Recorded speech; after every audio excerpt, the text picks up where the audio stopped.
சரவண ஜோதியே நமோ நம. வாழ்க வையகம், வாழ்க வளமுடன். அனைத்து தமிழ் நெஞ்சங்களுக்கும் கனிவான வணக்கங்கள். நிகழும் ஸ்ரீ மங்களகரமான குரோதி ஆண்டு செப்டம்பர் மாதம் 17ஆம் தேதி செவ்வாய்க்கிழமை அன்று சதுர்தசி திதியில் சதயம் நட்சத்திரத்தில் திருதி நாமயோகத்தில் வணிசை கரணத்தில் பௌர்ணமி பிறக்கும் நன்னாளில் இந்த புரட்டாசி மாதம் பிறக்கிறது.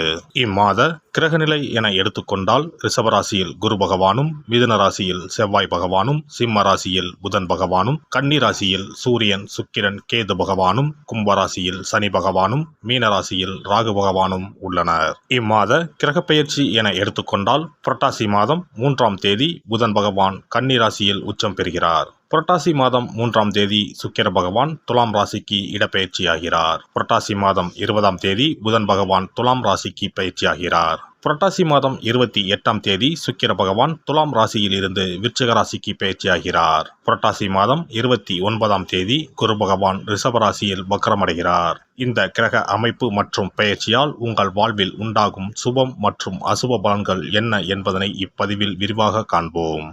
கும்பராசி அன்பர்களே, இந்த மாதம் எதிர்பார்த்த காரியங்களில் வெற்றிகள் கிடைக்கும். வீண் வாக்குவாதங்களை தவிர்ப்பது நல்லது. அக்கம் பக்கத்தில் இருப்பவர்களுடன் சில்லறை சண்டைகள் ஏற்படும். வாகனங்களில் செல்லும் போது கவனம் தேவை. பூர்வீக சொத்துக்களில் வரும் வருமானம் குறையலாம். தொழில் வியாபாரம் மந்தமாக இருந்தாலும் பணவரத்து திருப்தி தருவதாக அமையும். கடன்களை அடைப்பதில் வேகம் காட்டுவீர்கள். உத்தியோகத்தில் இருப்பவர்கள் கூடுதலாக உழைக்க வேண்டி இருக்கும். உங்களது வேலையை கண்டு மேலதிகாரிகள் திருப்தி அடைவார்கள். குடும்பத்தில் இருந்த இறுக்கமான நிலை மாறும். கணவன் மனைவிக்கு இடையே கருத்து வேற்றுமை உண்டாகலாம், கவனம் தேவை. பிள்ளைகள் விஷயத்தில் நிதானத்தை கடைபிடிப்பது நல்லது. நண்பர்கள் உறவினர்களிடம் பேசும்போது பக்குவமாக பேசுவது நன்மையை தரும். பெண்களை பொறுத்தவரை எந்த காரியத்திலும் சாதகமான பலன் பெற வாக்குவாதங்களை தவிர்ப்பது நல்லது. வெளியூர் பயணங்களின் போது கவனம் தேவை. கலைத்துறையினருக்கு இருந்த பிரச்சனைகள் குறையும். பேசி எடுக்கும் முடிவுகள் நன்மையை தரும்.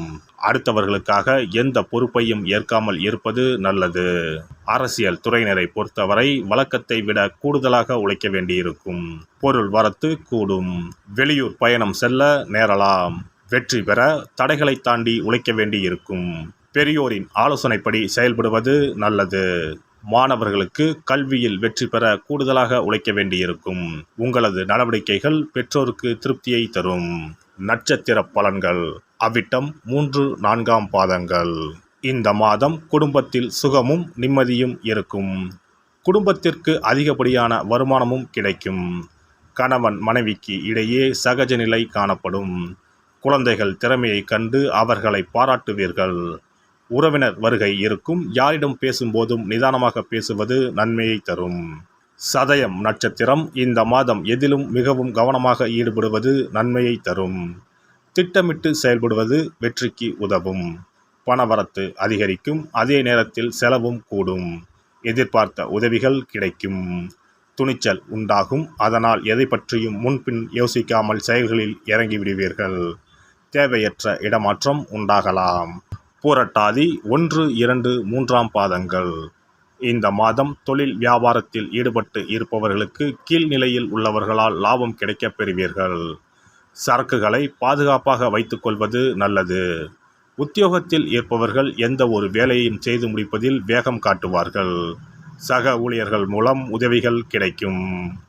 சனிக்கிழமையில் முன்னோர்களுக்கு தீபம் ஏற்றி வணங்க உடல் ஆரோக்கியம் பெறும். கடன் பிரச்சனைகள் தீரும். சிறப்பு தொகுப்பு. கண் திருஷ்டிகள் அகன்று தடைப்பட்டு கொண்டிருக்கும் காரியங்கள் நிறைவேற செய்ய வேண்டிய பரிகாரம் என்ன என்பதனை பற்றி காண்போம். வாழ்க்கையில் நல்ல நிலையில் இருந்தவர்கள் கூட திடீரென்று பொருளாதாரம் இழந்து மன கஷ்டங்களுடன் வாழும் நிலை ஏற்படும். இந்த நிலை எதனால் ஏற்பட்டது என்று ஆராய்ந்து பார்த்தால் பெரும்பாலும் அவர்களின் மீதான கண் திருஷ்டிதான் காரணமாக இருக்கும். கல்லடி பட்டாலும் கண்ணடி படக்கூடாது என்று சொல்வார்கள் அல்லவா, அது உண்மைதான். இது போன்ற பிறரின் பொறாமை கொண்ட கண் திருஷ்டியினால் பலரின் வாழ்க்கை சிரமத்திற்கு ஆளாக நேரிடும். இது போன்ற கண் திருஷ்டிகளிலிருந்து எப்படி தப்பிப்பது? இருக்கவே இருக்கிறது எளிதாக கிடைக்கும் ஊமத்தஞ்செடி. தெய்வ சக்தி நிறைந்த செடியாக கருதப்படும் ஊமத்தஞ்செடியின் காய், பூ, இலைகள் என அனைத்தும் தீய சக்திகள் விரட்ட பரிகாரத்துக்கு பயன்படுகிறது. பொதுவாக ஊமத்தம் காய்க்கு கெடுதலை அகற்றக்கூடிய சக்தி உண்டு. நம் வீட்டில் உள்ள எதிர்மறை சக்தியை அகற்றுவதற்கு ஊமத்தங்காய் தீபம் சிறந்த பரிகாரமாகிறது. தெய்வீக மகத்துவம் நிறைந்த ஊமத்தங்காய் மற்றும் பூவையும் எடுத்துக்கொள்ளுங்கள். வீட்டுக்கு அருகில் இல்லை என்றால் நாட்டு மருந்து கடைகளில் கிடைக்கும். இந்த 2 பொருட்களையும் மஞ்சள் தண்ணீரை கொண்டு நன்றாக கழுவி விடுங்கள். சிறிது நேரம் அவற்றிலுள்ள ஈரம் போக ஆறவிட்டு பிறகு அவற்றை ஒரு மஞ்சள் துணியில் குலதெய்வத்தை வேண்டி ₹1 நாணயத்தோடு சேர்த்து முடிந்து வீட்டின் நிலைப்படியில் கட்டி தொங்க விடுங்கள். இந்த முடிச்சை வெள்ளிக்கிழமை அல்லது ஞாயிற்றுக்கிழமைகளில் தயார் செய்து வாசல் படியில் கட்டுவது சிறப்பு. தினமும் வீட்டில் தீபம் ஏற்றி காண்பிக்கும் போது இந்த முடிச்சுக்கும் காண்பிக்கவும். இதேபோல் ஊமத்தம் இலைகள் கிடைத்தால் அந்த இலைகளை சுத்தமான மஞ்சள் தண்ணீரில் கழுவிவிட்டு அவற்றை கொண்டு வீட்டில் இருக்கும் விநாயகருக்கு திங்கள் கிழமைகளில் தொடர்ந்து அர்ச்சனை செய்து வர வேண்டும். ஊமத்தம் பூவையும் விநாயகருக்கு சூட்டலாம்.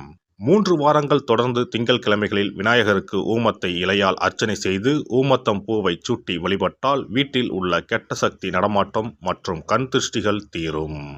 ஊமத்தம் செடியும் சிவபெருமானுக்கு உகந்த இலை ஆகும். இந்த ஊமத்தங்காய் வைத்து சிவபெருமானுக்கு தீபம் ஏற்றி வழிபடுவதன் மூலம் நமது பிரச்சனைகளில் இருந்து எளிதாக விடுபட முடியும். முதலில் 2 ஊமத்தங்காய்களை எடுத்துக்கொள்ள வேண்டும்.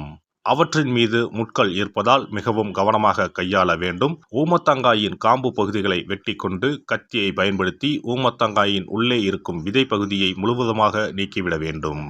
பின்னர் 2 அகல் விளக்குகள் மற்றும் விளக்கு வைப்பதற்கான 2 தட்டுகளை எடுத்து சுத்தம் செய்து அவற்றிற்கு மஞ்சள் குங்குமம் போட்டு வைத்துக் கொள்ள வேண்டும்.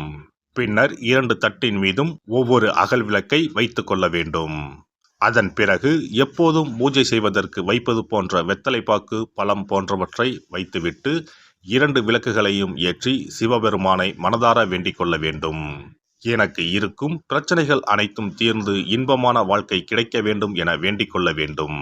இந்த பூஜையை வெள்ளிக்கிழமை அன்று தொடங்கினால் தொடர்ந்து 9 வெள்ளிக்கிழமைகள் செய்ய வேண்டும். ஊமத்தங்காயின் மீது எவ்வாறு முட்கள் இருக்கிறதோ அதுபோல நமது வாழ்க்கையில் இருக்கும் முட்கள் போன்ற பிரச்சனைகளை அவை தீர்த்து வைக்கின்றன. இந்த பூஜையை நாம் தொடர்ந்து செய்து வருவதால் நம் மீது இருக்கும் கண் திருஷ்டிகள் அகன்றுவிடும். தீராத துயரங்கள் தீர்ந்துவிடும். பணம் நகை நம்மிடம் பெருகி வரும். சிலருக்கு கையில் சுத்தமாக பணம் இருக்காது. வறுமை தாண்டவமாடும். கடன் தொல்லையால் கஷ்டப்படுவார்கள். பண பிரச்சனையில் சிக்கி கொண்டிருப்பவர்கள் இந்த தீபத்தை ஏற்றினால் 3 வாரங்களில் நல்ல பலனை பெற முடியும். தொழிலில் நல்ல முன்னேற்றம் இருக்கும். கடன் பிரச்சனைகள் தீரும். உறவினர்களிடையே பகைமை இருந்தால் அவையும் மறைந்துவிடும். நோய்வாய் உள்ளவர்கள் இந்த தீபத்தை ஏற்றுவதன் மூலம் நல்ல பலனை பெற முடியும். பொதுவாகவே எந்த பரிகாரம் என்றாலும் அதை முழு நம்பிக்கையுடன் செய்தால் மட்டுமே முழு பலன் கிடைக்கும் என்பதை நினைவில் கொள்ளுங்கள். எல்லாம் வல்ல இறையருளால் நீங்களும் உங்கள் அன்பு குடும்பமும் உடல் நலம், நீலாயுள், நிறை செல்வம், உயர் புகழ், மெய்ஞானம் ஓங்கி வாழ்க வளமுடன். இந்த வீடியோ பதிவு உங்களுக்கு பிடித்திருந்தால் லைக் பண்ணுங்க, கமெண்ட் பண்ணுங்க, ஷேர் பண்ணுங்க, மறக்காம சப்ஸ்கிரைப் பண்ணுங்க, பக்கத்துல இருக்கிற பெல் பட்டனை கிளிக் பண்ணுங்க. நன்றி, வணக்கம். ஓம் நமச்சிவாய. சிவாய நம.